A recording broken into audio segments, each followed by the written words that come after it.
like who's controlling? That would usually be JJ doing it remotely. Because I think Megan has sick children, and so she was going to stay home. No, I don't know if I have access to it, but I'll look. By the way, when you sent the invite, it has a Teams link. Why? I think you just automated it. Like, is it a functional link? Oh yeah, it's definitely a Teams invite for sure. Oh. Oh yeah, look at that. Join the Teams meeting. So Oopsie. Yeah, I opened the Zoom link you and might it's want to ping Megan and tell her to join the team. spelling updates. I don't Did know you if I text had- her? Megan? Yeah. Oh wait. Yeah, listen to the agenda. Oh wait, that's.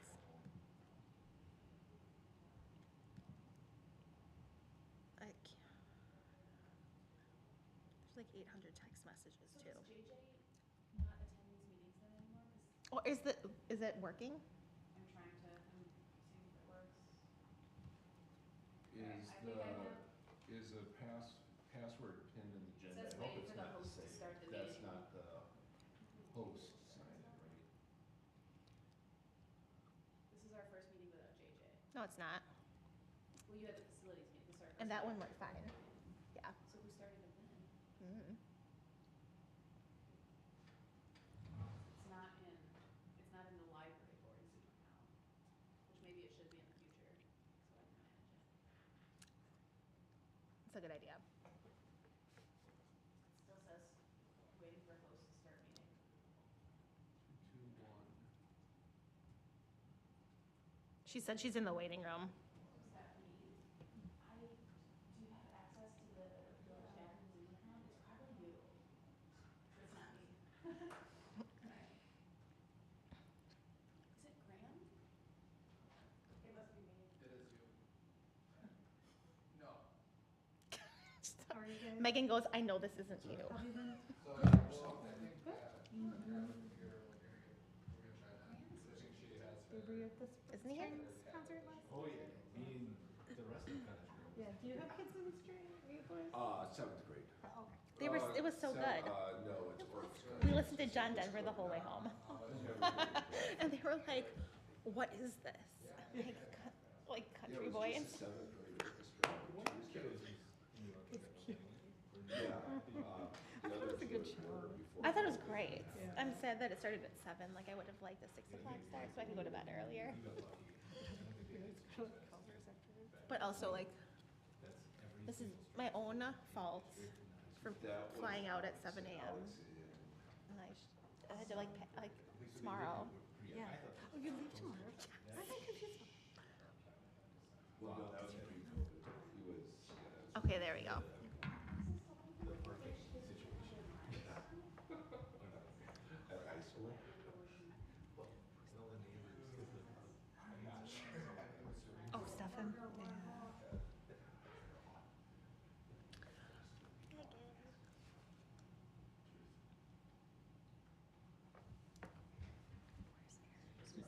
Eric and.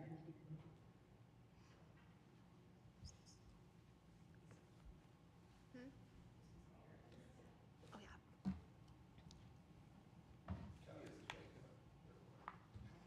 Go what? She's got Be in the library board Zoom account.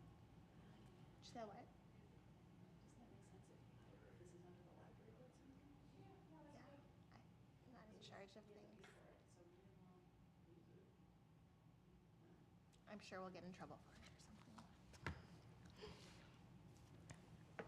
Okay, we good? Yep. All right, this is the Village of Cottage Grove Library Board meeting on Tuesday, March 19th at 6 o'clock. It's a hybrid meeting in person at Village Hall and the Zoom link, which is on the top of the agenda. So I will call it to order at 6:05. There is a determination of quorum. 1, 2, 3. Yep, Megan's online. And the agenda was properly posted. So this is the public's appearances, opportunity to speak about any subject that is not a specific agenda item. And I don't think anyone from the public is on, right? So that's Brings us to number 4, discuss and consider the minutes from the January 17th, 2024 library board meeting, which are linked in your agenda. Make a motion to approve the minutes as written. There's a motion by David. Is there a second? Second? Second by Ally. Any more discussion? Okay, all in favor? Aye. Opposed? Motion carries. I'm going to move the communications and miscellaneous business number 8 and discuss that now since Cameron's here. He is going to discuss the what's linked in your agenda for the expenditures for the 2023 year-end financials. So Cameron, if you want to walk us through, make sure you use your microphone. Give me 1 second to get logged into the Zoom so I can share my screen.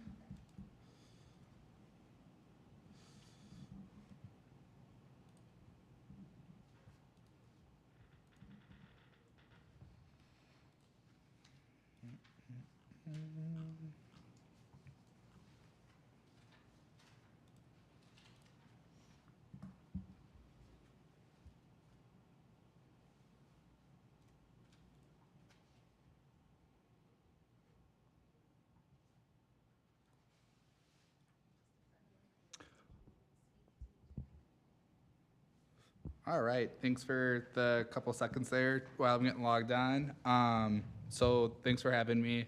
So now that the library board as a whole isn't meeting as frequent, just kind of going over some procedural updates as well as putting a bookend on 2023. Early last week, I closed the books for the village overall. Which includes the library funds. So in front of you, you kind of have a summary of the revenues and expenditures for 2023. Obviously, expenditures exceeded the budgeted amount. The budgeted amount did not account for any donations or other type of funding the library board received in 2023. So with that said, the library board is carrying over or has fund balance available of approximately $5,409.01. That is planned or was planned at the end of the year to carry forward for planned 2023 or 2024 expenditures. Oops. Oh boy.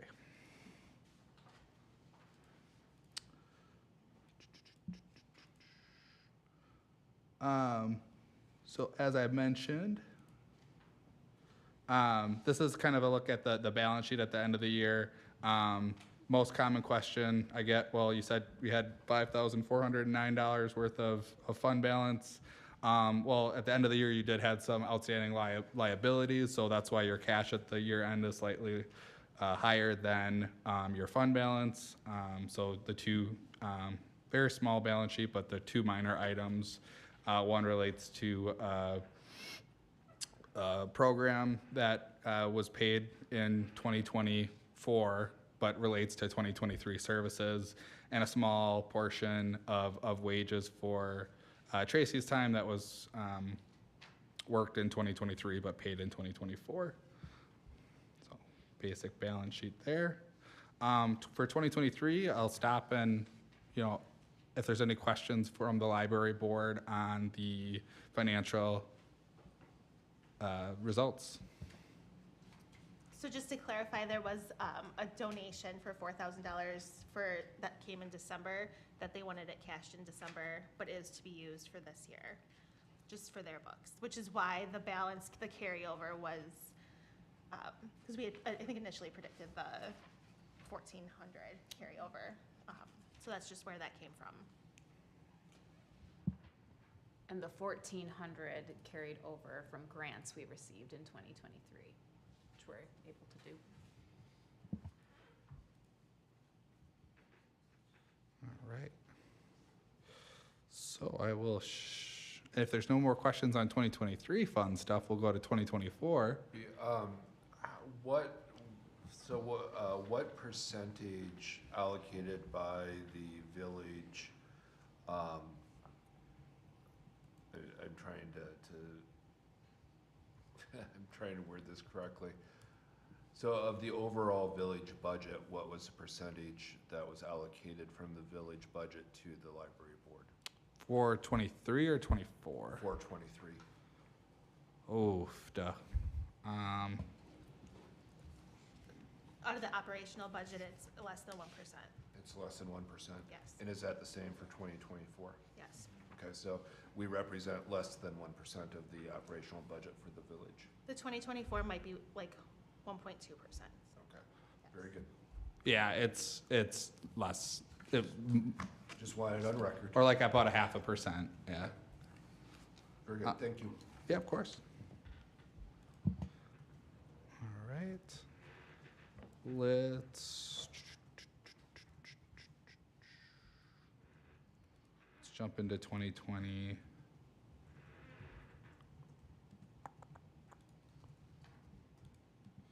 All right, so this is the 2024 revenues to date. I'll go to expenditures.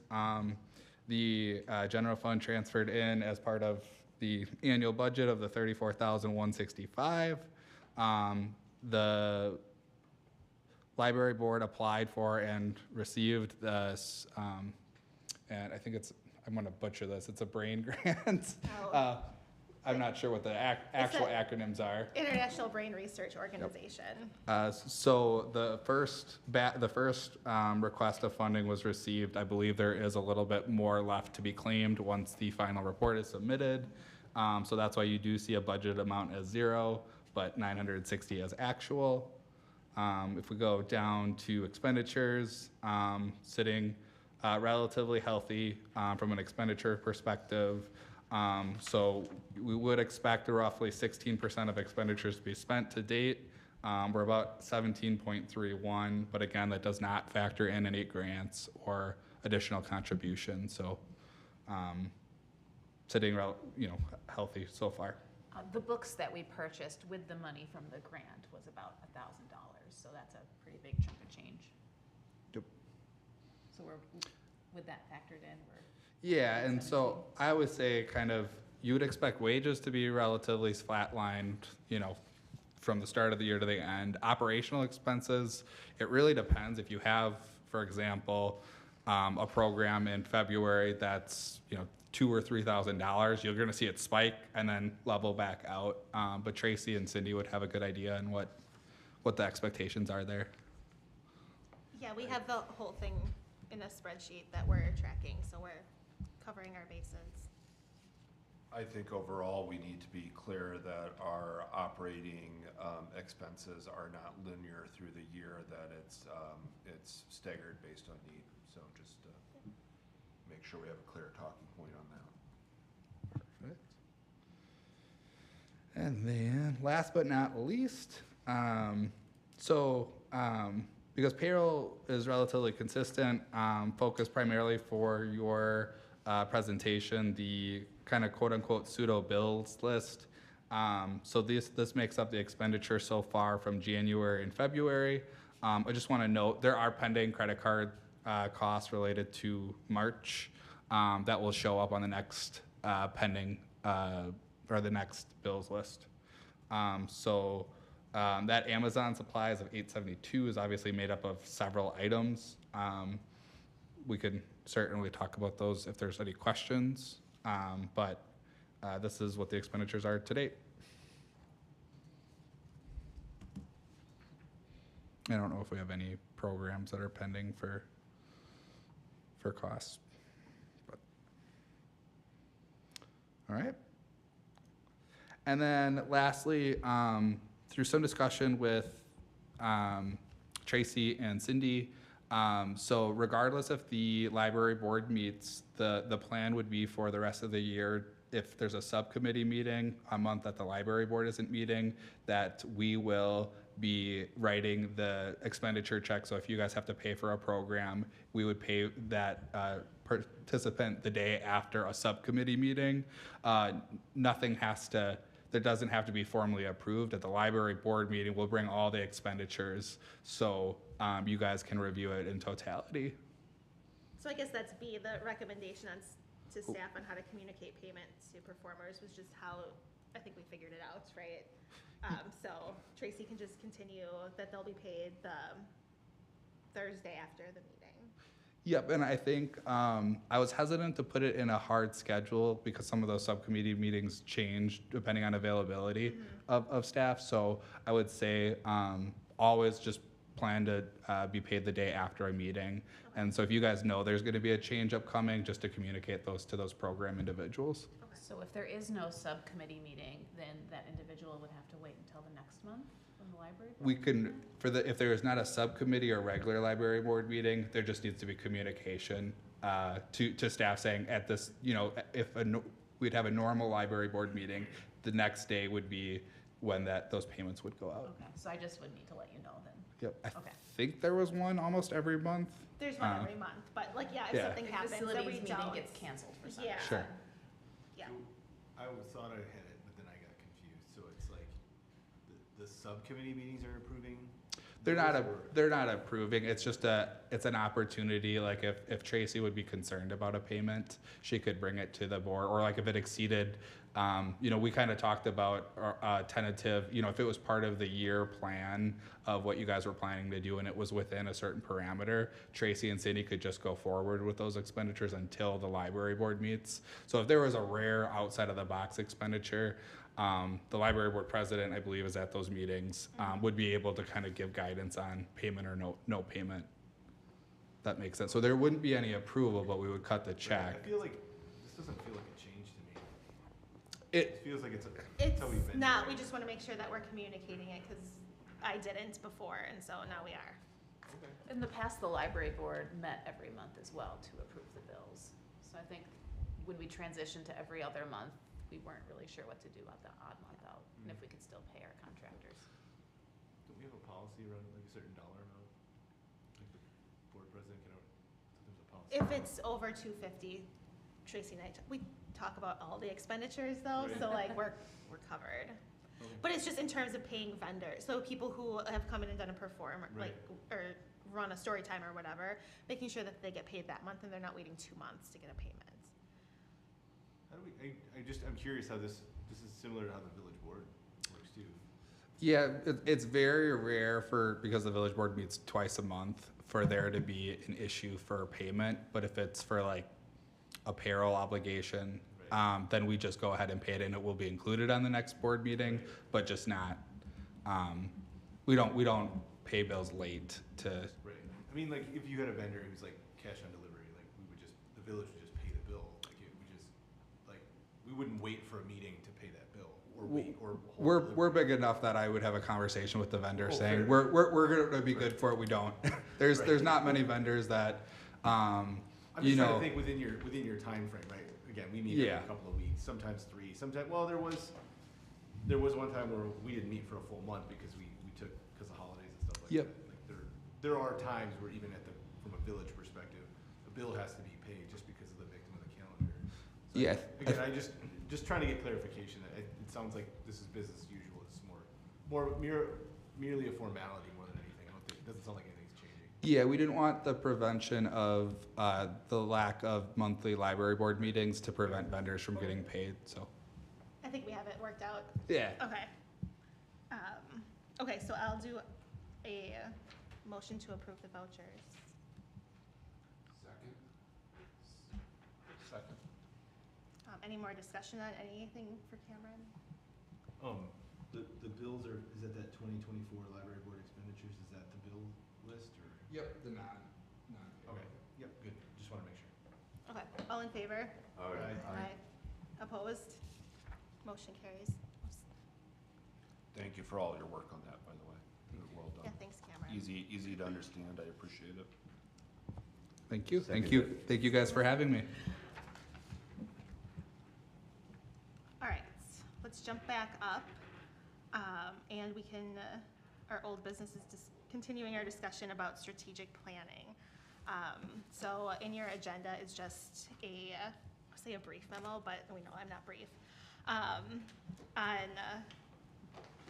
a SWOT analysis. So the facilities subcommittee had the opportunity last month to kind of go through these 4 categories and brainstorm, and then we kind of tried to be a little bit more specific about facilities and space. And I'd like us to think a little bit more broadly about just like library in general and library board and facilities and all the things that we deal with. And so I hope you had the opportunity to kind of look at it. If you've never done one of these before, there's just some questions that kind of guide each category. And I thought actually we would take each category and do kind of one at a time, probably. So we'll just start with strengths. I think things to think about, like what do we do better than others? What unique resources do we have? What positive attributes do we maybe have that people have mentioned to us? What are our current strengths, specifically in village locations or in terms of locations that we use? How well do our village facilities meet the needs of our attendees? How effectively are we using our spaces? But also, how effective are we in terms of our mission and our vision of the library board? So, take notes. I would say one strength is the real diversity in programming, targeting different age groups. I think that's one area that we see, and we've really excelled in the programming.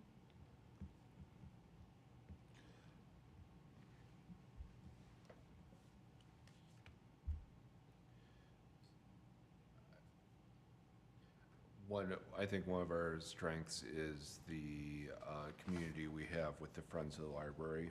So I think they've been excellent advocates for library services, as well as support it by helping voice support of the programs and participate in those programs. So I think that they're a great resource for the library board. So our partnership with Friends of the Library. I'll just add like our partners with the business community too. Because I mean, last year we used 22 different venues. And quite a few of them were businesses. So they've been great to work with.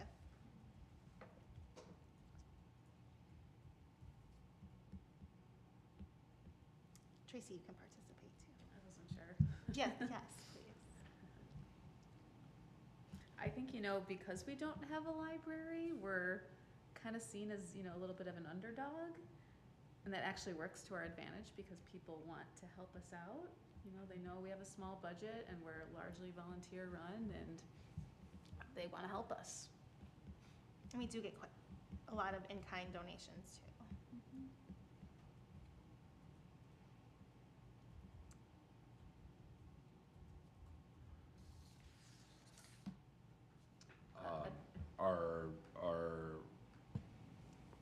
Correct me on the role name, I'm sorry, Tracy. Our library director or library coordinator, program coordinator, I think is, I think we'd be behind the 8 ball if we didn't have that and try and do the library programs at the level we're doing them at. A great resource for us has been our school librarians, particularly the 3 at the elementary school. They've let us use the space, they've given us advice and guidance. They've been really great to work with. And then building off of that, librarians at both Monona and McFarland have also been very helpful and provided services to us. I would say, to add on, we have a very loyal following, I would say. A lot of repeat customers, people who feel very passionate about the programming that we do offer. In terms of the positive aspects that our residents mention most often, Cindy, can you hear me okay? Yeah, thanks. Okay. I would say 2 things that I hear a lot is that it's always very welcoming at our events for people who maybe haven't been to a library program in our community, and also that we're very receptive to feedback. for ideas from people, that we really listen to what people have to say about the events and the programming. I mean, I think we do a really good job of when people have ideas that we jump on them and make and execute it.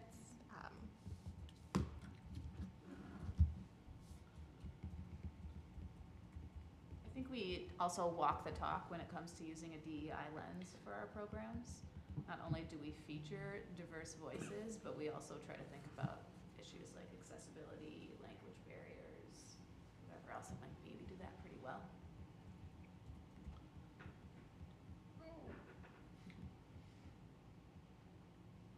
I would say, and these have already been mentioned, but the programs have been probably the most receptive thing from the community.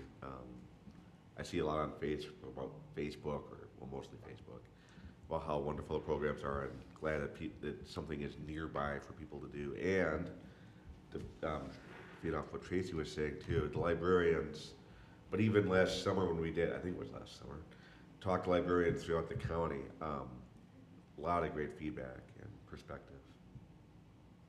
I think we have recognition now Right. from our peers. We are pretty lucky that we're in this library business because librarians in general are just people who want to help. So that really helps us out. It's a strength for sure. I mean, we have a budget that allows us to do this work this year, which is a strength, but also the donations and the grants. I was just gonna add, we have a professional grant writer as our library board president who has been That's able to true. get us external funding. You're here. That wasn't a sigh about you, that was a sigh my computer rebooted, I lost my document. Sigh about me too.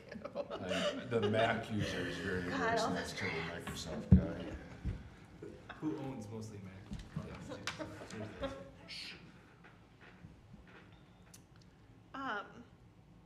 I think one of our strengths is really providing a gap in service in Cottage Grove, and that we are accessible and welcoming to everyone, regardless of socioeconomic status as well. So providing that free programming aspect provides, people in Cottage Grove with something to do, and where cost isn't a barrier.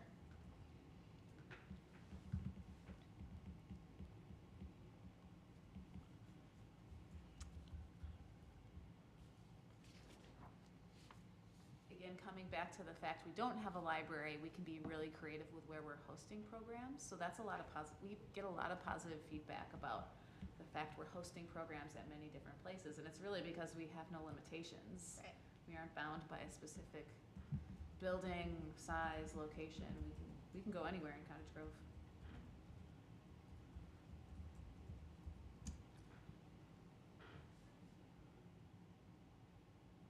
I think the library board in and of itself is an asset. That we have a group of people who are volunteering their time and putting the work in to work on this. And in addition to the library board, there's 5 or 6 community volunteers. Cassie Mardini and Katie Moreau come to mind, who aren't formal library board members, but will go out of their way to volunteer and help at programs. I think our partners with the Bookmobile too, I mean, they are extremely supportive.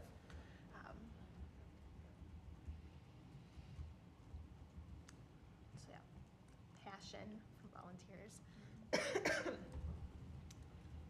In terms of, and actually if you look in the agenda, my notes from the SWAT that we did with the facilities subcommittee,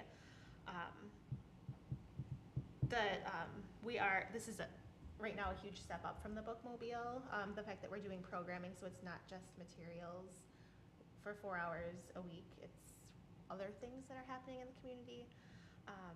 And then all of the work that the library board has done in terms of research and the master plan and the maintenance of the lands are just additional strengths.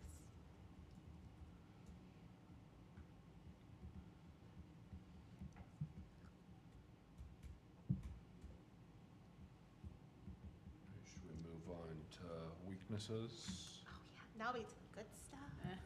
All right, weaknesses of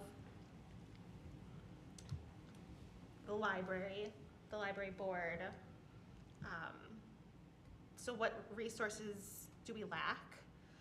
What areas do we maybe need to improve? What do other libraries do better than us?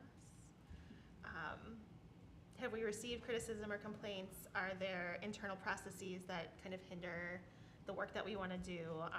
What are the limitations or shortcomings of our current, in terms of space? Are we not using facilities that we maybe could be using? Do we have accessibility issues? Are there regulatory compliance issues? Hit it.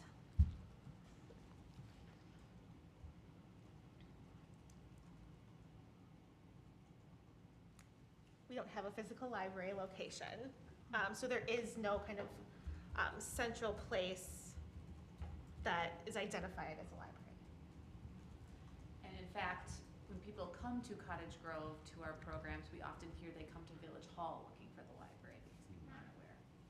I wasn't aware. That's happened several times. Yeah.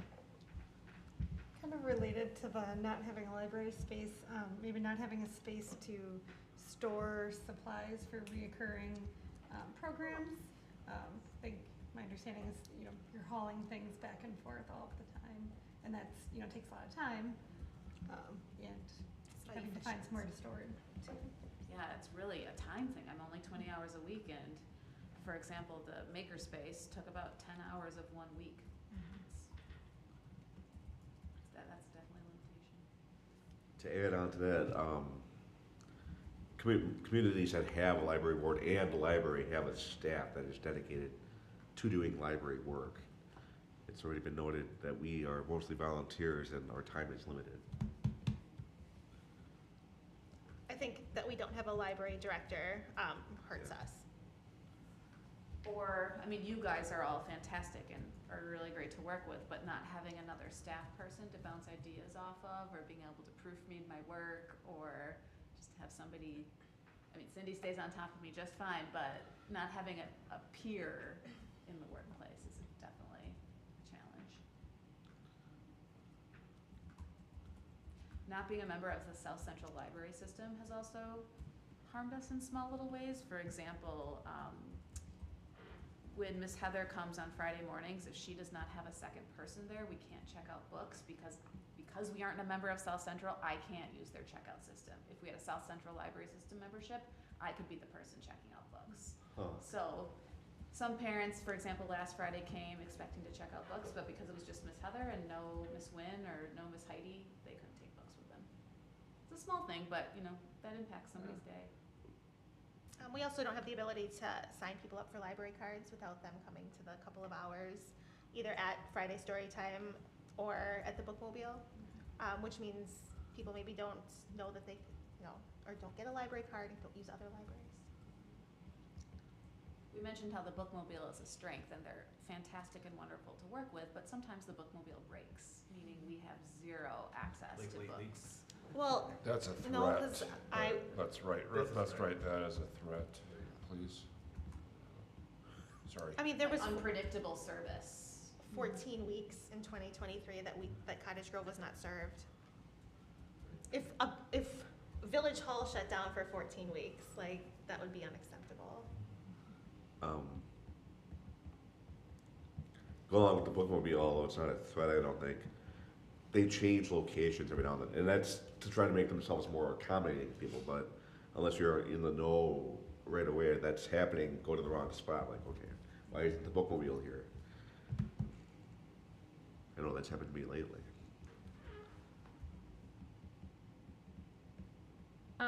Another thing that I just thought of in terms of a weakness is obviously going off of the idea that we don't have a physical space. That means that we don't, I think we should make sure to note then that like we don't have just a community space, a gathering space. We don't have any opportunities for people to have informal programming. Like it all has to be specifically planned. You can't just show up somewhere and maybe find something that's happening. And so that other libraries are able to do, obviously, and we can't. Building off of what Megan said, we don't have study rooms for teens that want to get together. We don't have a computer lab for people who don't have those resources or whose internet isn't working. So again, it's a lot more, the space that libraries provide, we all know is incredibly valuable. We lack a collection.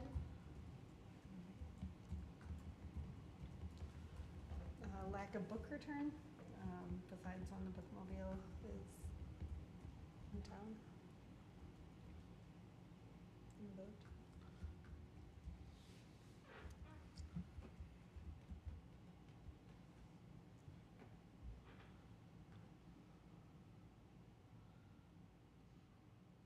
How do we want to talk about, or do we even want to talk about like levy limits?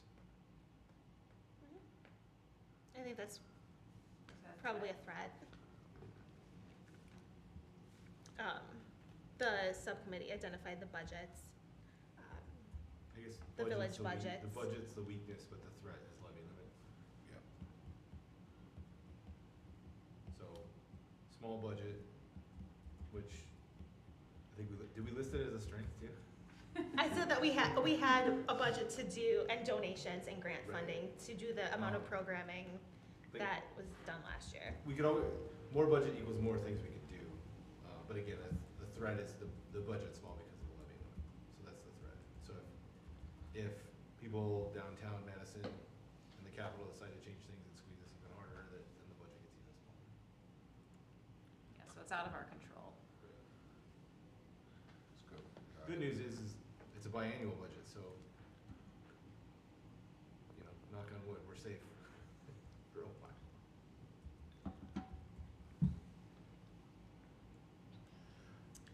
I think that, like, the village facilities that we currently use, are the park space. Which means having to book that space and check, make sure that space isn't being used. It's only our space if Parks isn't using it. It's Right, not a so space it's not like we control. have a space that we can always use. There's a lot of planning that has to go into making sure that we can use their space.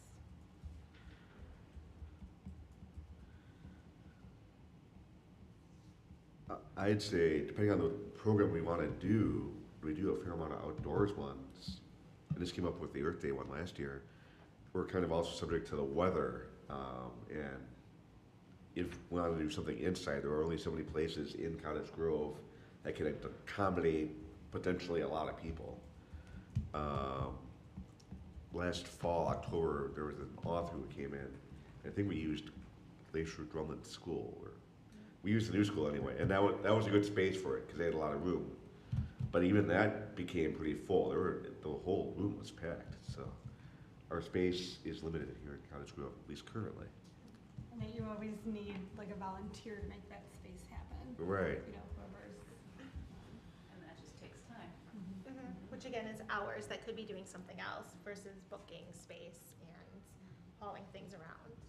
Which is why we've kind of, settled into the spaces we use. We know we use the libraries, we know we use Grace Coffee and Downdrins in this space.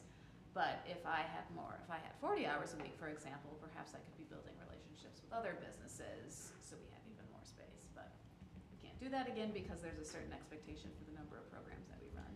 I think your hours is a weakness. Sorry. I just wrote it down.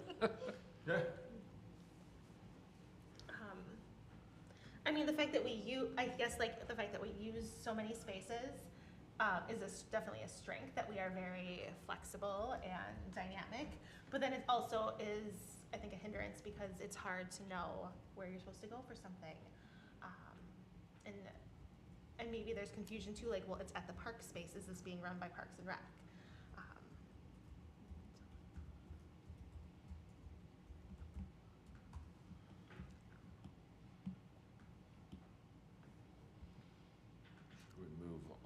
to opportunities. Got a good list of weaknesses there to go with their strengths.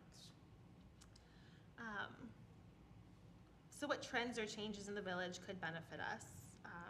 Are there upcoming developments we can leverage, markets we could target? What opportunities exist to expand or improve our current facilities to better meet our needs? Technologies or trends that we could leverage, potential partnerships or collaborations, other opportunities. Cindy's on this, or chairing the Centennial Committee, so that's an opportunity for us to really showcase what we do and do well, and be respected as a department in the village. You mentioned department. I think not being a department, a formal department, is a threat. Or A threat or a weakness? Why is that a threat, not a weakness? I mean, it's a weakness. I don't know. Actually, I don't know. I think it's a weakness, It's a weakness. and therefore the But I threat think is maybe we it's- could be dissolved Right. at any minute. Tell me more about that.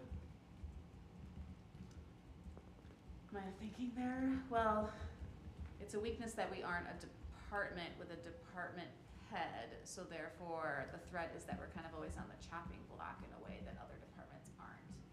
I think that especially stems from last fall in budget review committee meetings. We were the only ones that had to sit up there and take questioning up at the front. Tracy doesn't have a seat at the table. Like, we don't have a staff member represented at meetings, as is typical with other libraries. Their library director sits with their Right. parks director and their public works director. I think it's, the threat is more from a budget standpoint than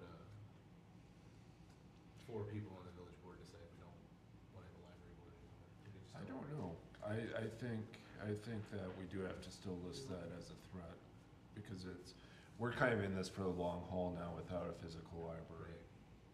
So I think that's one thing we have to keep in mind, is that the threat is support from the board as well as support from the community. So we lose those at any one time, it can impact either the programming or the library board as a whole.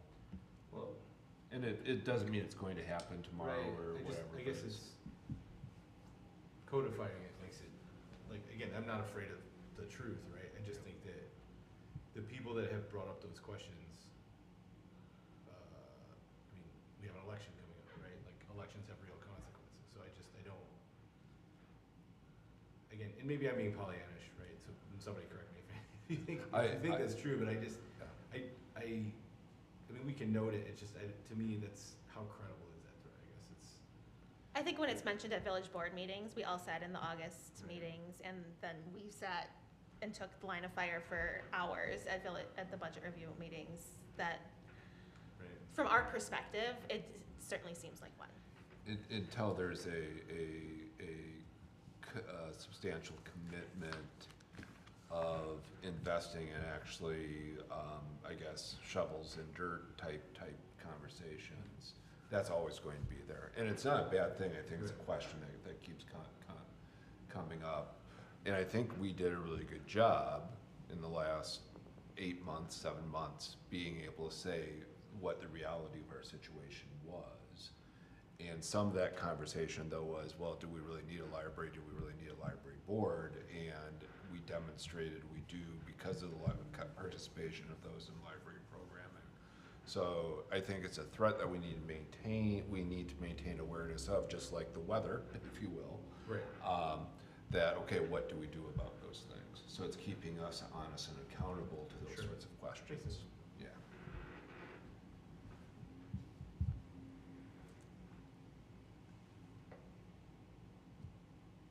Other opportunities, so we had a growing population for more participants, and I think I lost track of a couple others that were said under opportunities. We kind of jumped ahead. You wrote down the Centennial as an Oh. opportunity to showcase what we do.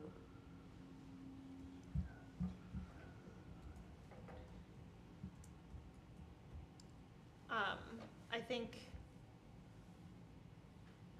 the big opportunity is, you know, an interim space. I actually, like, we are going through a strategic planning process, which is, you know, the path to figure out, you know, how we're going to get to the end goal.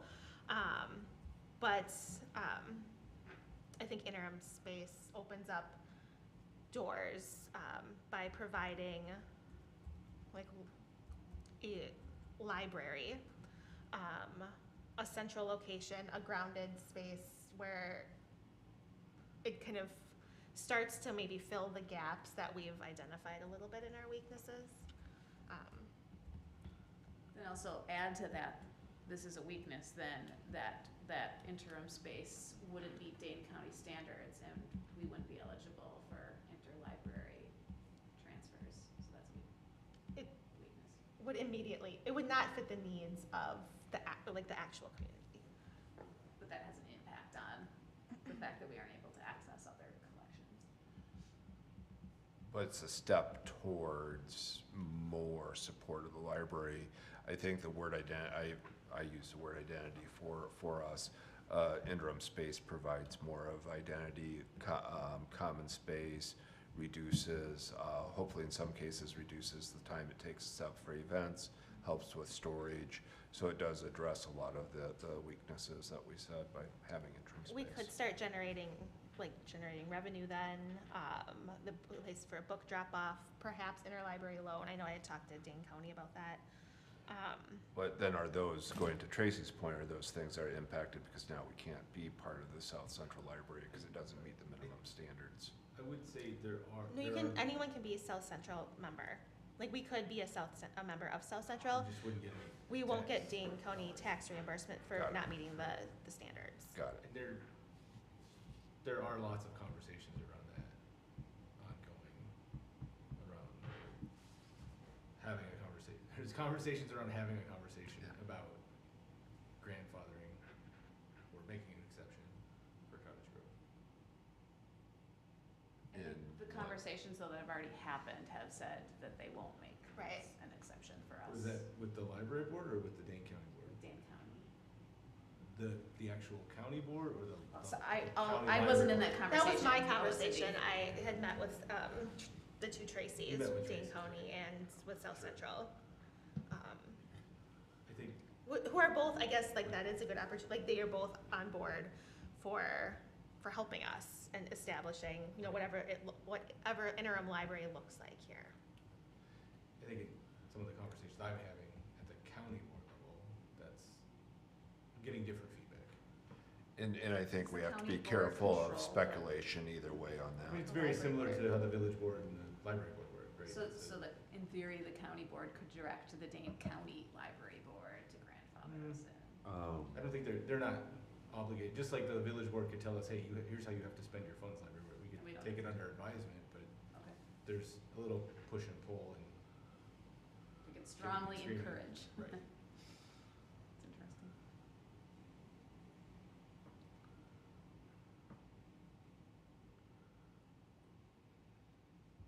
Cindy, I'm really sorry. Can I add a strength? I just think it's important to mention that we work with all of the village departments, including police, parks, EMS. Tomorrow we have a lunch and learn with administration. We do that well. Very good. I think that's excellent. I think the opportunity exists to work better with the Friends in terms of interim space. I know that they're interested in it. I think that provides then, you know, opportunities for small capital campaigns or getting people excited about, you know, a central location and, I don't know. There's an opportunity to, long-term, I don't know if this is not for this fiscal year budget, but we could talk about more marketing outreach. I know we're doing a lot about Facebook, but, you know, looking at different mediums to communicate and market.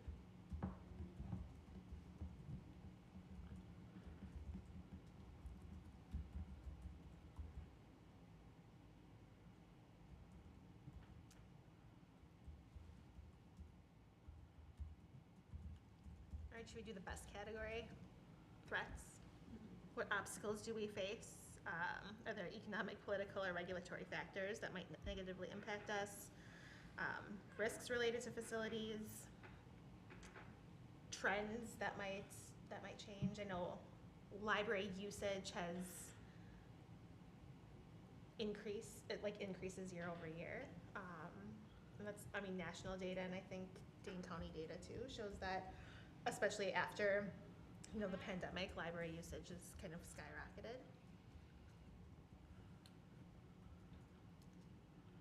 Just maybe that's a strength. I mean, outside of, you've got what, levy limits, bookmobile, park space, weather, village board, and then state and international library.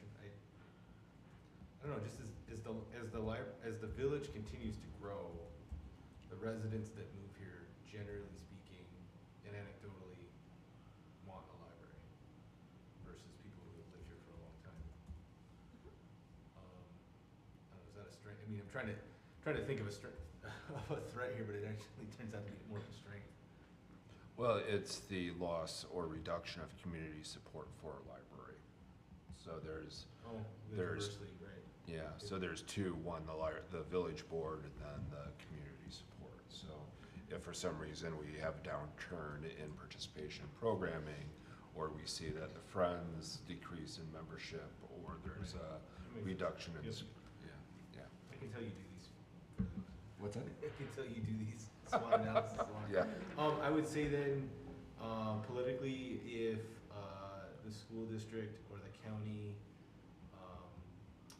have to go to referendum, Or the village in general. right, if there are any, so again, I'm trying to think how to word this, any potential referendums that don't include library funding could be a threat to the overall viability of a library in township. So referendums that increase taxes beyond what the library can. Correct. So competing referendums. Right. I think competing facilities within the village is a threat to building a physical library. Say that one more time. Just competing facilities projects, Oh, I would say competing projects in general, capital projects. any I guess. competing capital projects. Not being considered in the financial management plan, and the prioritization process that eliminates the possibility of a library being in category A or B.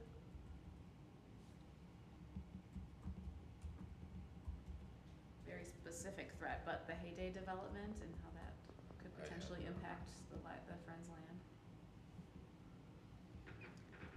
I was gonna try You to okay, not Sam? have that mentioned today, Oh, it's- outside of what's on the agenda. I was thinking it's an agenda item. The threat. I think, you know, one of the opportunities can have a small collection. I mean, we're not gonna be eligible, but we can start generating that. But a potential threat then is the fact that, like, structurally, if we have an interim space, there's only gonna be so much that structure can support in terms of what the library, live load, et cetera. Is a threat that if we are able to achieve an interim space, it might prevent us from building a library that we need in 15 years? Is a threat? I think there's gonna Tracy. be, Sorry, Tracy, I was kind of thinking that as well and trying to figure out how to word it, but like, is it dangerous, or is there any threat to providing the temporary space, the interim space, as like a stopgap measure of sorts, and for then people to, instead of realizing that could be even better and build a bigger library, just go, well, this is fine. We can work with just this. This seems to meet what most people wanted out of a library. I mean, if we're gonna say an interim space is a threat, then we have to say library program itself is a threat. It's the same argument that can be used against Right. us. At any stage, until you have the ideal state, everything's a threat. So confusion or change in prioritization between an interim and permanent space. I think historical perception The fact that this is kind of the second time around, and then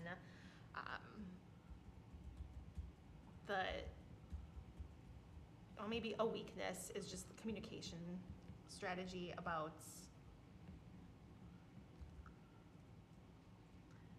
order of operations, I don't,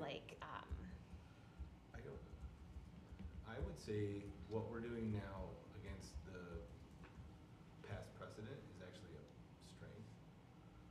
Because when the past library board tried to do this, it caused a shift in the village board, and I feel like we took a more measured approach. Might not have felt like that, but looking back on it, I think it's more measured. And I think that's a strength in that we're not trying to ram this into reality. We're not trying to will it into,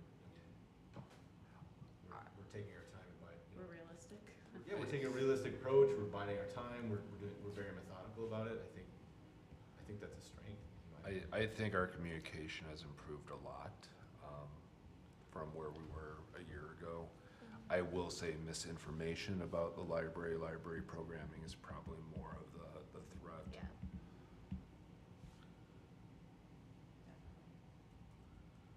Yeah, I mean, like when it was we're gonna hire 15 librarians next year. The public, knowing what I know now, the public information meeting has actually created a threat. Yeah.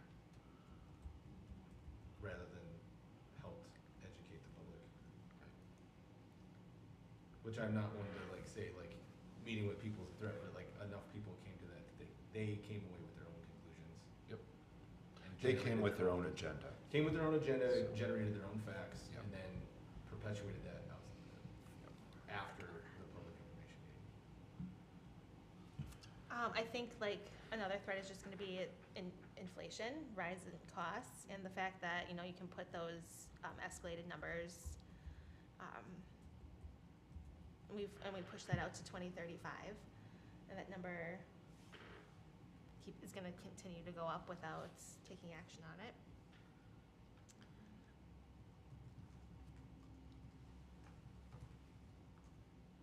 Along with that, I mean, if we were to hit some sort of major recession or something where suddenly every department's scrambling to try to stay afloat, every village department that is.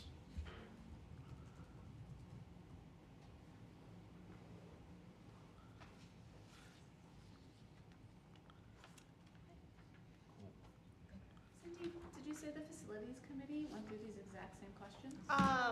Not so much the question, but we really kind of just focused on like space, which it's in your agenda. We'll get there.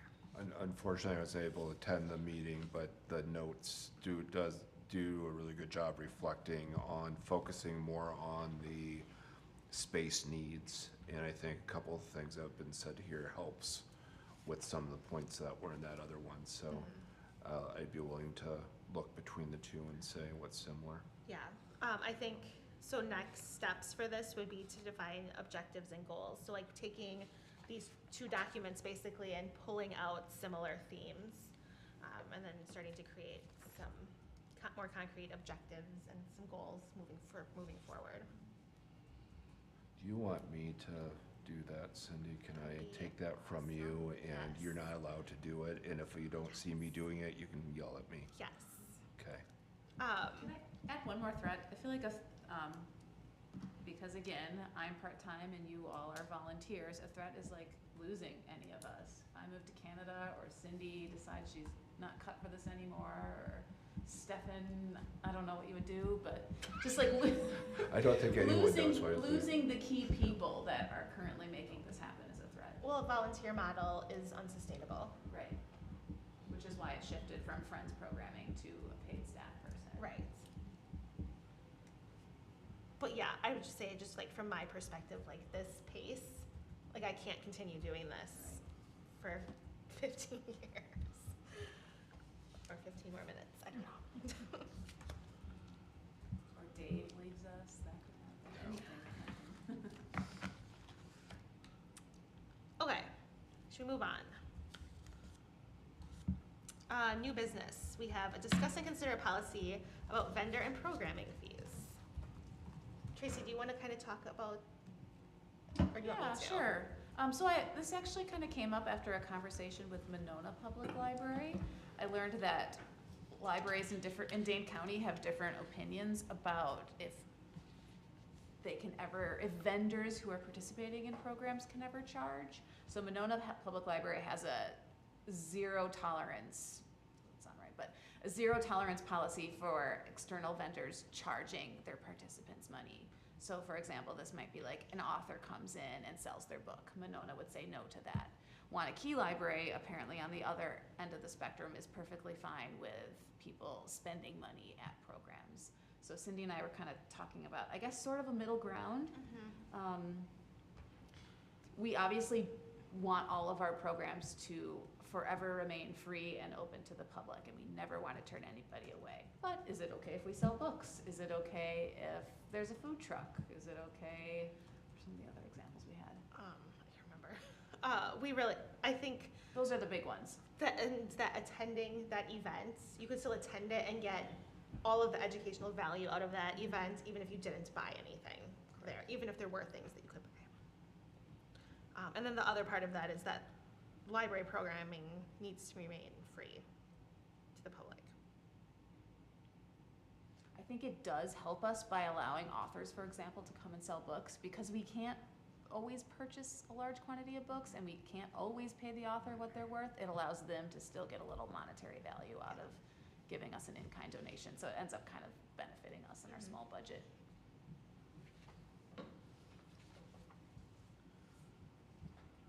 Is there, is it open conversation, can I ask, can I propose, I don't know what this would be. In that, let's say it's specifically someone selling a book, and let's say it's a kid's book, but there's someone there who can't afford it. Is there a way we can pull them aside? Can they tell us something, then we might be able to find a way to buy the book for them? Not as a board, but find someone to sponsor buying that for them. So in other words, so if we have a author, Stephen Way, the author comes in, I want to sell my book on cybersecurity for $25, and someone really wants it but they can't afford it, is there a way we can have a program to? I wonder if maybe that would be of interest to an individual donor. I can't think of any off the top of my head, but I wonder if somebody would be interested in starting a small pool of money. I don't know how we would get that information and, maintain confidentiality without the infrastructure. That would be kind of the tricky part. We would never want anybody to feel embarrassed by needing that free look. I guess for the programming that you have in mind for this year, how often would this come up? Off the top of my head, I can really only think of one or two, and they're adult authors who are coming through the Historical Society. Potentially one in December, Greg, yeah. who would So- sell books as part of their book talk. I would say reach out to other libraries and ask, so like Monona, for example, like how does that, not just in Monona, but like other, Yeah, two or three other because libraries and They say wouldn't like, allow people to sell authors to sell books. right, but I mean, I'm just trying to think of like other libraries that have similar policies, how do they handle that? Like, do they have a donation? I know, like, for example, the Wisconsin Book Festival often has books for sale, and some of their author talks, the books are provided through a family foundation. So again, it's that one donor who wants to fund books. Is that something we could approach the Friends about, maybe? So the Friends are sponsoring the All Community Read, so they're doing the book buy for that. Well, I was So I guess like that is like, They'll buy 100 books for that. Yeah. I think that my use case is a really small right now, and maybe table that idea for later. I don't think that's part of this conversation, and in the long, might be later, but I think overall I'd be okay with a author selling a book at an event. It's good to be thinking about, people often come up to us and ask how they can support what we're doing, if they can provide a specific value. So it's good to kind of have that in mind. Yeah. Maybe we get a small donor who's willing to put up $250 a year. And we to have purchase talked books in those about, situations. like when it comes to Giving Tuesday and Library Giving Day, which is in a couple weeks. Yeah. Which probably won't happen this year in terms of like fundraising for those types of things, but maybe that's something that we start thinking about next year. All right, cool. We'll kind of keep that in the back of our minds as Yeah. we're talking to people. Like if we had a fund for that, yeah. Okay. In looking at the draft policy on this, I think it's pretty straightforward.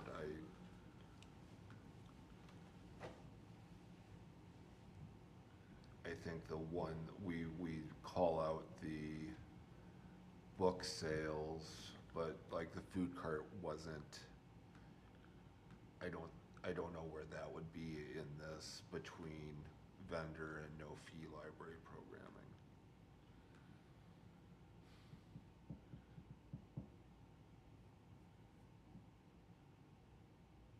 So are there other things that on the vendor side of the policy we need to think about besides those two examples?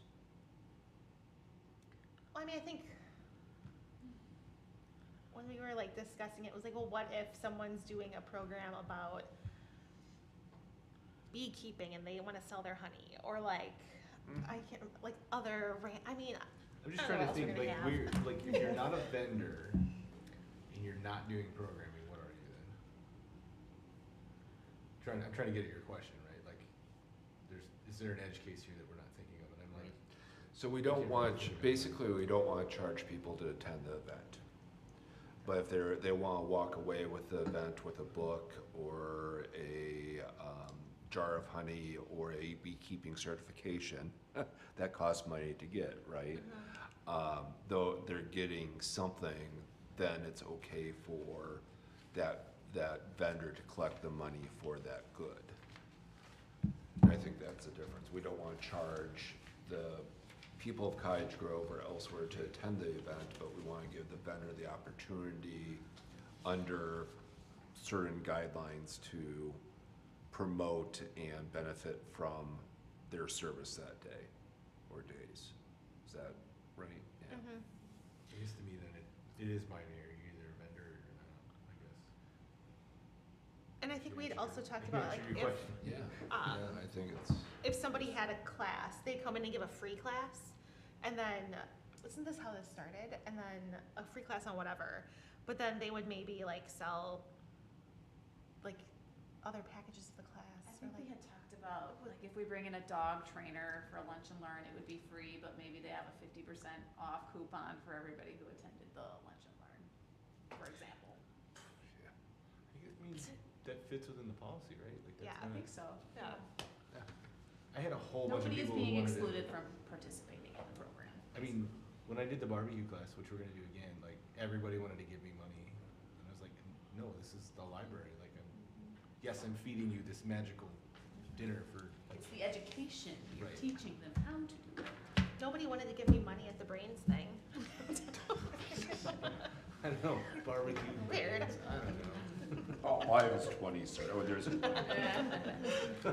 But you never know, Dave, maybe we could find somebody at Grillin' in the Grove next year who would want to donate to the library board so we can keep doing programming or contribute to a fund so Yeah, that we'll more kids most can have definitely books. appreciate donations to help me buy the meat, but, Yeah. we can do that. And maybe So that comes that- out of the that's- fund. That's true. I think, that's just a sorry, standard donation. I think the spirit behind the policy is what somebody started to say, but like, as long as it's not excluding people from receiving the programming and the services, you're perfectly fine. If you're an author, like, I don't understand how libraries, I don't understand an author who would wanna go to a library and they couldn't even attempt to sell their book. And all of these things seem like really small examples or like really very niche examples of things that come up right now. So I think the policy is written as fine, and I don't see, because it doesn't have anything about excluding people in any way, shape, or form. It's just giving an additional opportunity if you so choose. And I think we can also look into having some kind of funding if it's, especially like Stefan's example of like a children's book or something like that.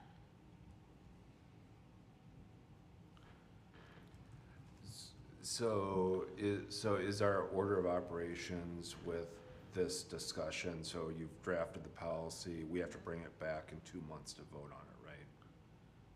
It's to discuss and consider tonight. Oh, it is to consider? You could table it if you wanted to. I don't, do we need to table I it? don't think so. So I move to accept the policy as written. Is there a second? Second. Sorry, David got it. Sorry, get the next one. Any more discussion on it? All right, all in favor? Aye. Opposed? Motion carries. B, discuss and consider updating the facility subcommittee structure.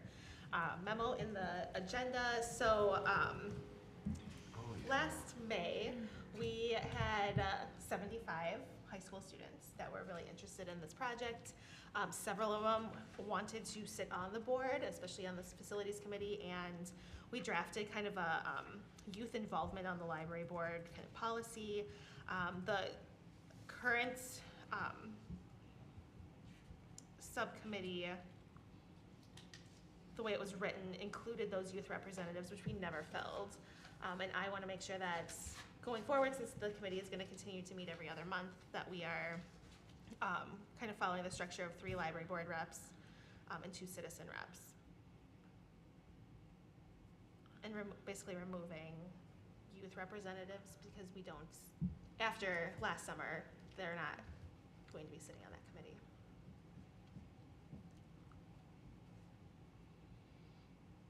And then I suggested adding the language in here to the library board policy manual too. If we do have another citizen, for example, a member of the Friends or just somebody who has a vision for Cottage Grove, are they able to join the committee? Or are we limited to 2 citizens? If we were to add we need to maintain quorum, so we would need to fill that spot.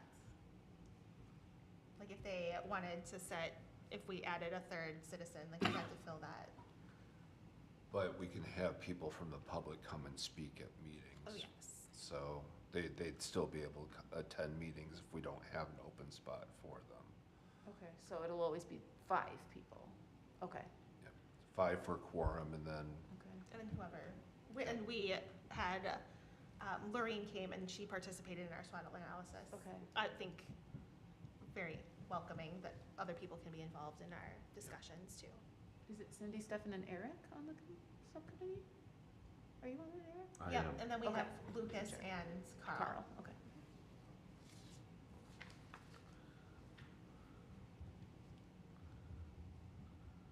Does that make sense? Okay. And then I put that the library board president should be there, especially with the bills list thingies. I don't know, yeah, so.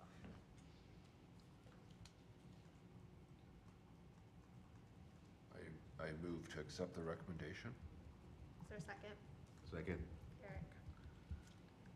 Any more discussion? All in favor? Aye. Opposed? Motion carries. Tracy, programming reports. Okay, you all have my one report here. I'm not gonna walk through program by program, but I just wanna highlight a couple things to share with you. The first is that we do have a YouTube channel up and running, and it has 3 recordings from last year and several recordings from this year thus far. So that's a great way that we can kind of catalog some of our programs and continue to offer them to the community. The newsletter is up and running. That started in January, so we will be sending out a monthly newsletter, and it will basically contain a list of the programs that are upcoming in the next month, information about the library board meetings or facility meetings, a link to the YouTube channel, and feature some of those virtual programs, and usually just a little fun tidbit like bookmobile hours or something like that, something related more to services. We have, did I say we have about 50 people signed up so far, and we're gonna continue to push that, so that will grow. The story walk is up, everybody. It's at Community Park. I suggest you go check it out. Thank you to the Parks Department for getting the physical structure set up.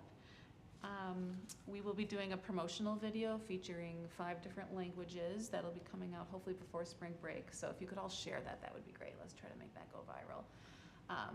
The official grand opening of the Story Walk will be on June 11th at 3 o'clock. That's a Monday, the Monday after school gets out. And we have some Monona Grove theater students who are going to come and act out the book for the younger kids. So please share that opportunity.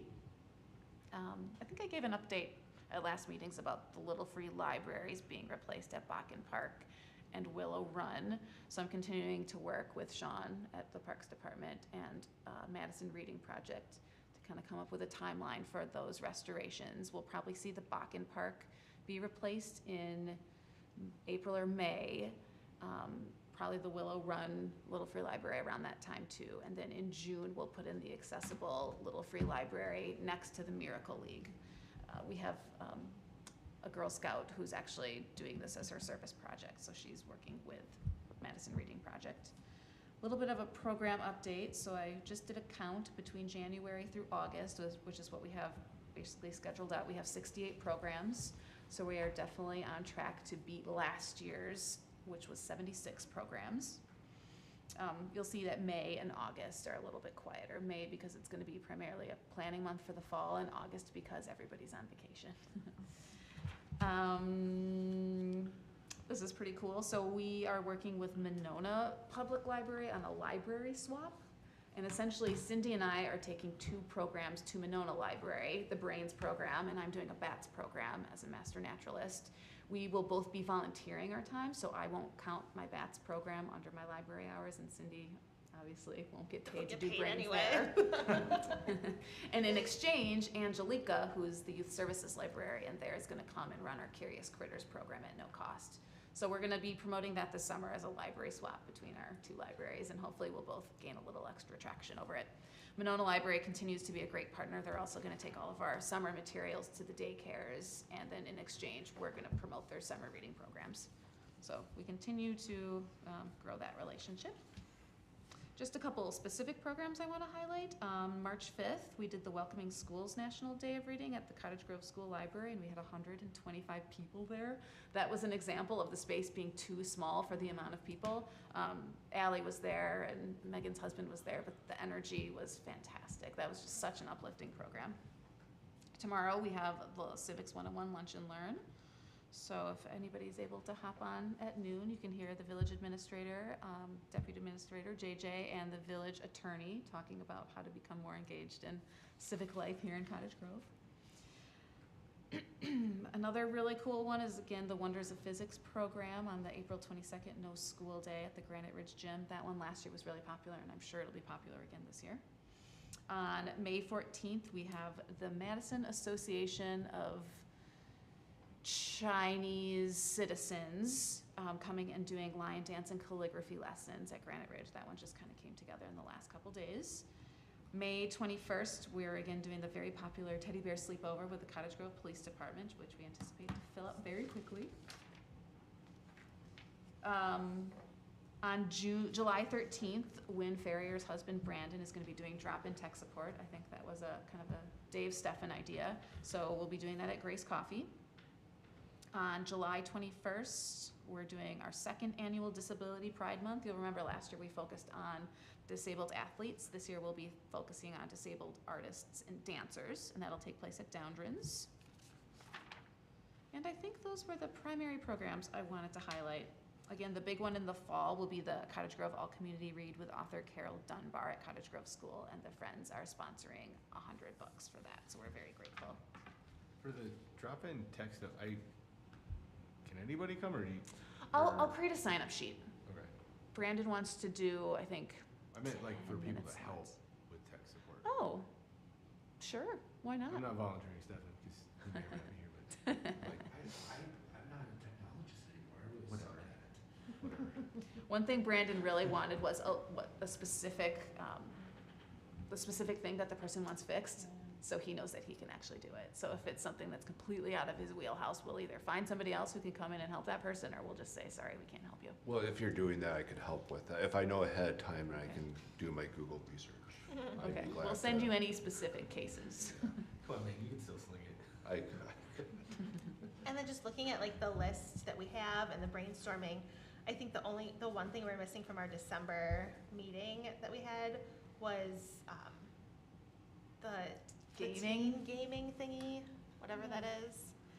I'm gonna have to, And it was I'm gonna supposed have to to be talk to here, Dave about there was that. supposed to be pizza, and there was supposed to be like gaming or something.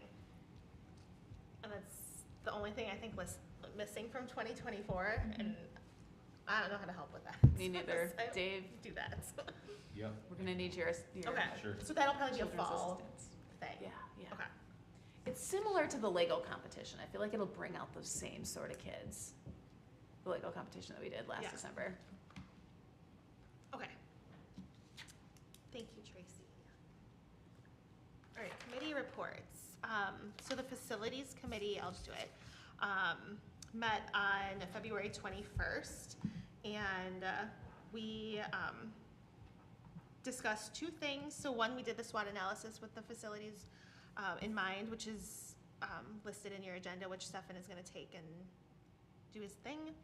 And then we also discussed and considered a recommendation on fundamental way planning, which is our discuss and consider in our agenda tonight too.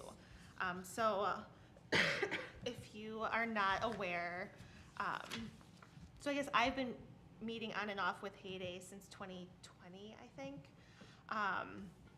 And every time I've talked to them, they've come back with a slightly different plan for fundamental way. At one point, it was like, it's always gonna come off of BB. And they had it twisting and turning in all different ways. The most recent meeting I had with them was a month ago, maybe. And they are proposing truncating the road so that it is a cul-de-sac that ends up, that would come off of BB, feed their commercial development that they're planning, which would be on the left-hand side. On the right-hand side is the dental office, and then it would turn into a cul-de-sac, and then they would have a private drive that would go to serve their community.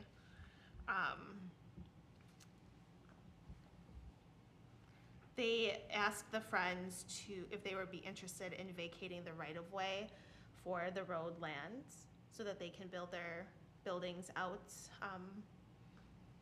their subdivision or their townhomes out onto that. And then I guess that was the proposal that they came to us with. The facility subcommittee talked about it, and we voted that our recommendation is for fundamental way to be put in as the certified or the survey map, which extends fundamental way all the way up to and ending at the school road. So not a through way, which had never been designed that way to begin with, but providing access to the entirety of Lot 2, which is the current Friends land. When we went through our master planning process last year, connections to that land was something that we really focused on quite a bit. So it was access to the parking lot, which is on the south end of that land, staff access and delivery access, which was also coming off of that. We talked about vehicle traffic, sidewalks, street parking, and then all of the connections coming from the schools and the sidewalks and the bike paths and everything coming from basically the north and the east onto that land. I went back actually into the master plan and realized that the way fundamental way is drawn, actually it didn't connect all the way up as the certified plan. So I'm like, that was an error in our schematic. But it does show that fundamental way needs to continue up in order to create those access points. The Friends also agree very strongly that fundamental way needs to be considered, or needs to be constructed as designated on the survey map. Two questions. The first question for the library land from Fundamental Way, was there one ingress egress point, or were there two entrances, exits coming off of the land?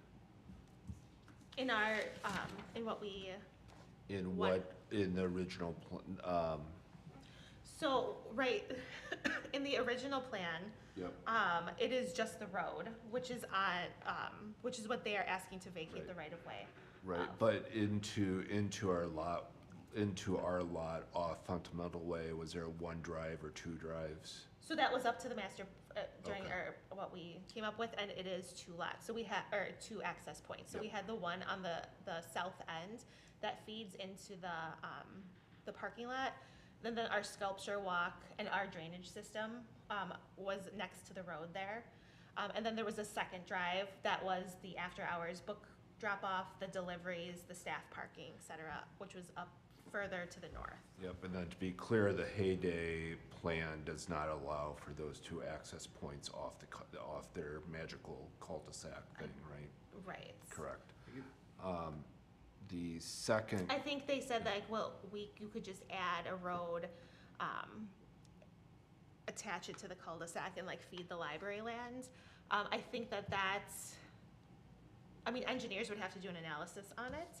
And I don't know, I mean, that would potentially shift our entire master plan, because then you have a road that needs to be put in, which would be, we can't move our site plan any further to the east because of that pipeline. So our site plan exists this way, and remember, we looked at like 5 different site plans too, and spent quite a bit of time coming up with this. So I think it could potentially, we would lose square footage of a building or outdoor access, parking spots, parking, which is all part of the can't lose parking. standards, and we Yeah. can't, yes, so, so The, I think it's pretty complicated. the other question would be, with the cul-de-sac model, would that be treated differently by the village for cleaning and maintenance? So snow removal, road cleaning, leaves, those sorts of things. Where would they put the snow on the cul-de-sac versus the original plan? I mean, its fundamental way is it gonna be, is a public road, but it would be a dead-end cul-de-sac with a private driveway, basically. Right. I guess I'm struggling, because I've seen all the posts on Facebook, and it hasn't come in front of the plan commission yet. And their agenda hasn't come out yet. They'll have the cul-de-sac there, but there's no road, like in their drawing, there's a road that leads to the cul-de-sac, but the cul-de-sac won't, it just ends, right? So like what, It shifts off into the land, into the apartments, and then to the right, I guess I'm really struggling here as to why have a cul-de-sac but then a road that, like, you're not connecting the cul-de-sac and the road? Like, why? Because, again, I'm looking at Heyday's designs here. It's a road to nowhere. Correct. Why? Like, why extend the road past the townhomes? The drive into townhomes is at the end of the circle, Right. so it's here. Like, this doesn't make any sense. And again, this is part of, So I mean, we're I have gonna to wait for also plan have to, commission. like with the library land, we're going to then, the cost is going to be on the village then to either put the road in and bring all the utilities all the way up so that it serves the library land too. So right now, the way it's written is that whoever develops site 3, which is Heyday's, puts in the land as designated on the certified map. And they asked us to vacate this right of way so that they would not put the road in to the full extent. They were just gonna put a little cul-de-sac. no, I follow that part, but Okay. like their design just doesn't, again, their design doesn't make any sense, because like, why build this part here down to the cul-de-sac and not connect it? Why do that? Like, I don't, like. Because why- that what- becomes basically a private driveway that they would maintain, so that their residents would have access to whatever built, like, But commercial it's, space if it's goes a there. driveway, like, again, that's been the fundamental question here that I've had For to- Fundamental Way. for Fundamental Way, is, and I have a feeling Plan Commission's gonna ask the same question. Like you need two egress, to your point, you need 2 points of egress outside of that development. So This does not count as a point of egress if you So- don't connect into the cul-de-sac. none of those are public roads, though. They're all private. But you still have to connect it from two points. Yeah, you need 2 points of I egress. think they are connected to the cul-de-sac, they're just not, they left that line to demonstrate the difference between their private road and the public road. I Is my mean, guess. ultimately, this is Hayday's to answer. That's not Yeah. for us. Yeah, there needs to be 2 points of egress. Again, the fire department won't let them build without 2 points of egress. So, like, to a certain extent, yes, we should go through the motion tonight and do that, but like, the fire department gets the final say. So I There needs guess- to be 2 points of egress. From a library board perspective, connectivity to the library board lands and is the most important. Right, agreed. And I know there had been discussion too, like people are like, well, why can't the road go all the way to the school road? Conversations with the school districts, I mean, we can certainly have that conversation again. But Right, that's back when we had that conversation with Dan, it was that it would be a dead end. It's always planned to be a dead end and Right. not connect to that school road, because I It's can a- only it's- imagine how terrible it would be during drop-offs and pickups and people cutting. I don't buy that necessarily. But I think but it does it's- provide access, though, to the school, because if that road goes all the way up and there are sidewalks, kids can walk all the way up Fundamental Sure. Way and then cross onto the sidewalk Right. appropriately. I guess just to make it super clear, this is the 2022 Right. drawing from Heyday. The Fundamental Way, there was no cul-de-sac, and they were gonna continue on through to Bus Road. So But really, they also asked to vacate the right-of-way and the rest of the right-of-way. right, up to the but again, north. that's Friends Land, that's not for the village the library board doesn't get to make that decision, that's because the Friends still technically own the land. The decision, it's dedicated to the public, so that's where the road is. So like technically, the Friends land is 2 different plots. Well, I think, and I just wanna be clear, that's why I'm bringing this up, right, just so that we're on the same page, right? Like, Fundamental Way is ultimately, that's a public road, like, the right-of-way doesn't necessarily count. I'm saying the 2 points of contention here with the library board are the cul-de-sac, which means Fundamental Way doesn't go through, and then the right-of-way, they want us to vacate, which, again, I don't think, especially the Friends, has ever been supportive of vacating the right-of-way. No. But that is dedicated to the public, so like the road would go on that portion, Right. yes. Okay. Correct. And and you've talked to them, I haven't talked to them at all, like, their contention is that right-of-ways they need us to vacate that right-of-way, or the Friends to vacate the right-of-way in order to make the project financially viable, is that still the argument? I don't know, they didn't mention financially viable. Well, I seem to recall, like, in 2022, that was their argument. I think there's been multiple iterations of it, but it was, I think, the expense of the road that But they it- don't want. then But I don't think I'll go back to the this current- has been Right, I mean, we've gone back to the. this is part of the developer, like, this has been, they've known that road needs to go in this entire time, like, that was part of The village has the. $300,000 in affordable housing funds available for this project, so I don't, like, I'm calling it a red herring. Again, I haven't talked to them, but again, I do know how much funding is available for affordable housing. So if it's a financial viability, we can have that conversation. That's not affordable housing, it's $1,600 a Right. month for a 1-bedroom. I'm just saying, like, if it's viability you're looking for, like, is it a funding issue, is it an economic viability, is it, I just want rights to the right of way, like, again, they haven't come in front of the village board, so I haven't been able to have this conversation with them, but, they have come to, I think this is the 3rd or 4th time they've gone to Plan Commission, Mhm. and you've had lots of conversations one-on-one with them because you're the library board president, but I just continue to scratch my head at this project. You build a cul-de-sac, but then you connect a private road to the cul-de-sac that public can't use, but the privately, I mean, that's not how roads work. So I'm just thoroughly confused at the road side of things. The right of way, I think, is an easier conversation to have. The answer's no, but the road issue now is just, I'm thoroughly confused. especially at the. Well, and to be clear, the vacating of the right-of-way is because of putting in a truncated road and then using that for land for development versus putting the road in as is dedicated to the public, Right. like for Because it's the upper construction. northeast corner of that development encroaches on our right of way. As presented, Right. which I don't know where, I haven't seen, based on what they've shown me and in the neighborhood meeting and in our meetings, I haven't seen like what they're actually going to present to Plan Commission. Obviously, the agenda comes out on Friday. Right.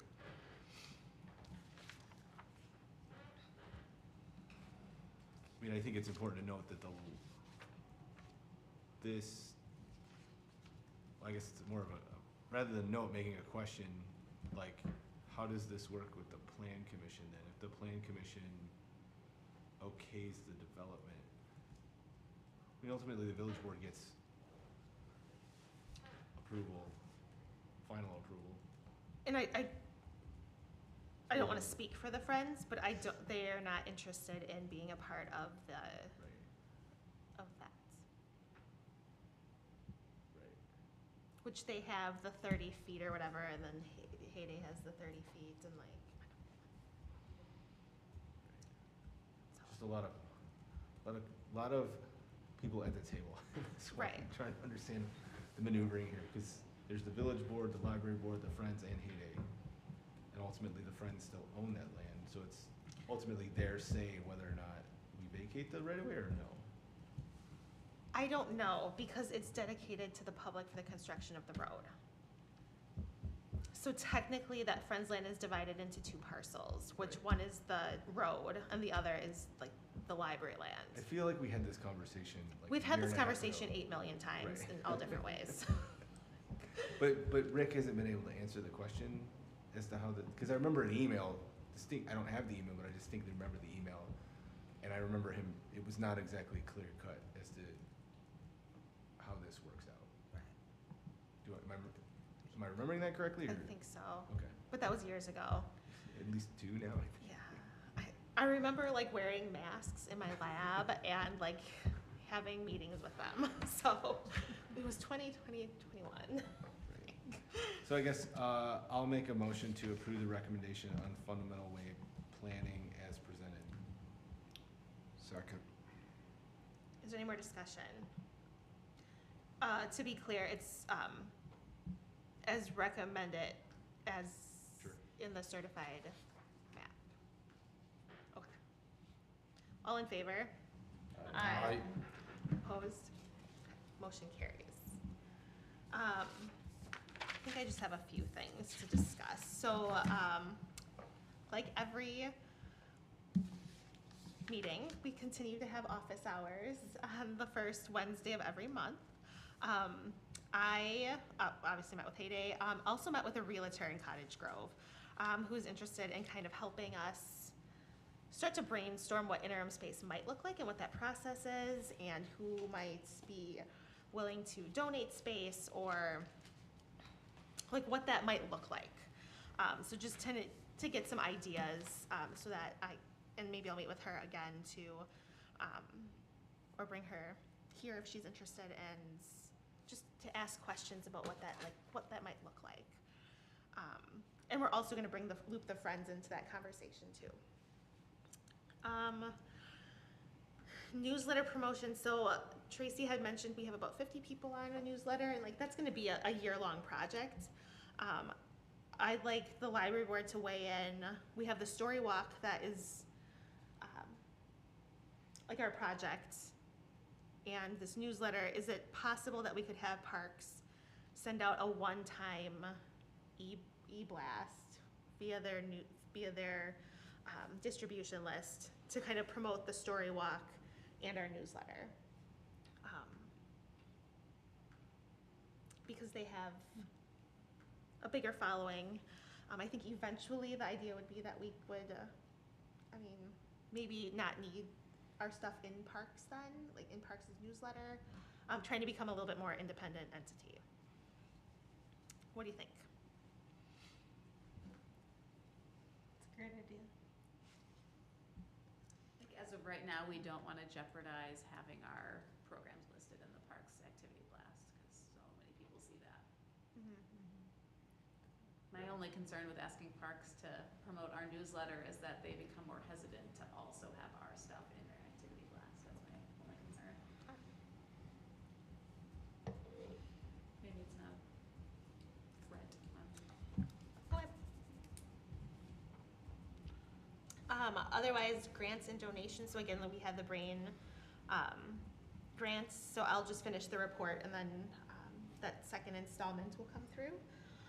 The Dane Arts grant was submitted, and we'll find out in mid-April if we receive that, but I have a very good feeling.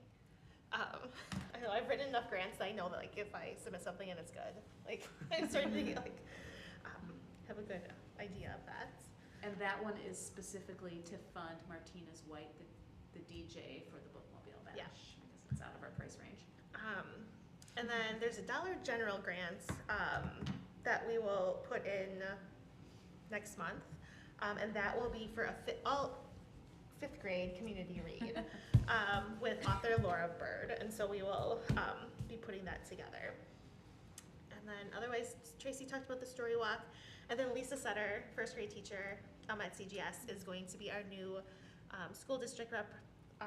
We will meet her in May. She had school conferences tonight, so she's replacing Stephanie on the board. Is there something we could do for Stephanie? Yeah. At the very least, a thank you card, but Yeah. maybe like a little plaque or something. I don't know. It's kind of unceremonious to just have her disappear and not recognize her. Agreed. We'll figure something. Okay, we'll talk about that. Okay. A little Where she certificate would be works. easy, a framed certificate for her office or something. Paperweight. Megan, do you want to do the Friends report, or do you want me to? It's entirely up to you. You can probably be more succinct and clear. Well, we can hear you. You can talk. Okay, all right. So 3 things on the Friends report. First off, they are doing a fundraiser right now called Raise Some Dough with BB Jack's, where if you get a cheeseburger pizza or a macaroni and cheese pizza, BB Jack's will donate $5 of that purchase towards the Friends. So if you need somewhere to go to watch March Madness basketball, or you just need dinner for your family, go get a cheeseburger pizza. Earth Day with Your Friends is coming up next month, April 20th. They're partnering with the Village Sustainability Committee again for the Rain Barrel Sale, and you can help promote the event by liking or commenting, sharing anything they have on Facebook. If you're interested in volunteering, they did send me a link for a sign-up sheet, so get in touch with me, or Cindy or Tracy or Robin, and I'm sure they could use some more volunteers for the day of. Then the third thing is their next meeting is going to be Thursday, April 11th at 6:30 p.m. at Oakstone, and it's going to be kind of a brainstorming session about where the Friends should go next, what they should be focused on, if they should, just how they can be most efficient, how they continue to support the library board, and kind of what their role can continue to be in the community and supporting literacy. So that's it. Thank you. All right. So future meetings, we have facilities in April and library board in May. And future agenda items, really kind of moving, the next step is objectives and goals for strategic planning. But is there anything else anyone wants to discuss? Do we, how many board seats are open on the village board? 3. 3? And so we could have 3 new people? Theoretically, yeah. So do we need to plan at all for training new village board members about what we do and other things? It's a good idea. Thank you.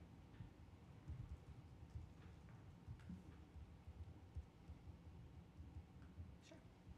Cool. All right. Cindy, I'm guessing Cameron won't be a regular fixture at our meetings, but maybe since in May I'm gonna be planning for the fall, I could bring the budget that I'm working with and kind of let everybody know where we stand. That'd be helpful information. Okay. So I can assure you we won't run out of money. No. We'll spend it all in one place then. All right. Last. Motion to, I'm making a motion to adjourn. Second. all in favor? Aye. Aye. Thank you. It's going Turn your microphones off now.